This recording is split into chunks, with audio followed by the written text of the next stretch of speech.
So regarding our current standing with forestry management throughout the world, a recent Yale study came to the conclusion that we are cutting down about 10 billion trees every year. And this got me thinking, we need a paradigm shift in the way we think about trees. We need to transform our perspective from viewing them as pieces of property and more like essential pieces of infrastructure because of all the benefits that they bring to society.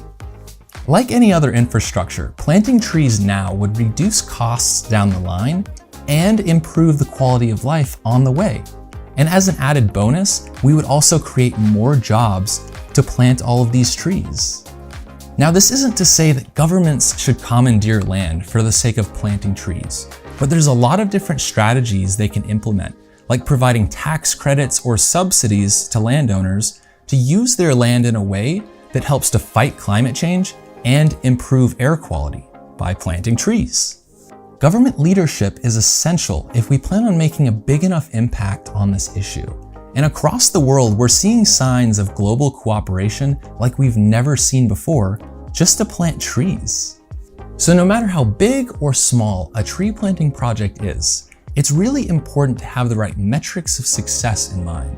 And in terms of planting trees, that's often seen in the case of how many hectares of land were trees planted. Of course, there are many locations in the world where planting trees would really help, but the world has come to the consensus that people are migrating more and more towards cities, and making sure that those cities have the ability to capture all of the CO2 they're bound to make has become a huge global priority. In terms of the United Nations Food and Agricultural Organization, they have an extremely ambitious plan to plant over 500,000 hectares of forests near 90 cities throughout Asia and Africa. One great project the United Nations is working on in Africa is the Great Green Wall, which is essentially a spread of forest running through 20 countries, starting in Senegal, through Nigeria, all the way to Ethiopia, in preparation for the continued growth of cities in their continent.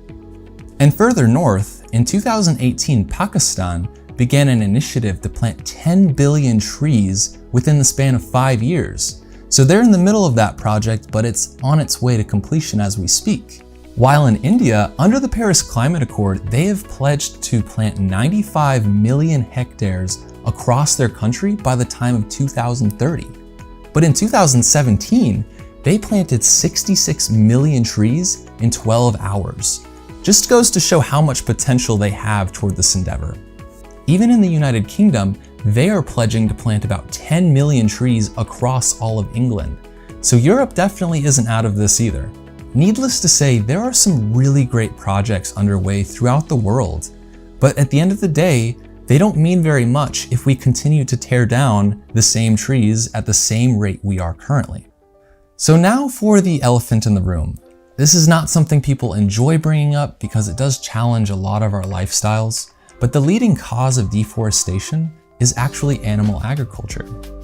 In fact, the United Nations claims that 50% of all the habitable land on Earth is used for growing food, but 30% of that land is used for growing crops for other animals, meaning that we're tearing down forests and expanding the way that we can grow food, but it isn't even for us, and to make matters worse, we're deforesting the planet, creating more problems in the long run. Following that industry, the other leading causes of deforestation is infrastructure expansion and overpopulation. All this is not to say that it's time to start drastically decreasing the quality of your life or stop having kids, but it is time to start considering the way we consume and how we can start doing it in a more sustainable way that looks toward the future instead of what works best right now. Despite the many challenges we have ahead of us, I want to end this on a positive note. It's worth keeping in mind that the climate has always changed, but this time we're impacting the rate it happens with our behavior. And for the first time in Earth's history, we can predict and prepare for it. So if countries continue to cooperate even more, I think we have a really good chance of beating this thing and doing that human thing where we make new problems for ourselves. Point is, stay positive and remember, keep orbiting.